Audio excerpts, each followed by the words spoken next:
Bagong pangati. Yan si pangit. So kakukuha ko lang yan kanina. Yung kasop niyan eh si 5.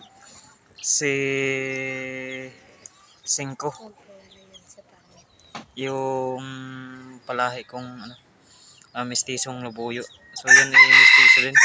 Yan nga pala yung kanyang tilaok. Yan yung pinangalan ko sa kanya si Pangit. Yan. So medyo may lap-ilap pa nga lang yan ng konti. Pero pwede na yan isa lang sa gubat. Titesting ko na yan sa baka ngayong mga bagong taon. Yan, mga ganyan.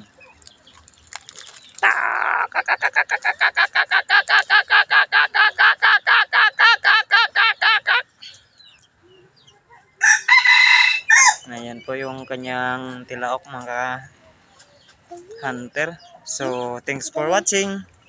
God bless. Bye-bye. Congrats sa mga nakahuli na ngayong araw na to. God bless sa inyo. Tapos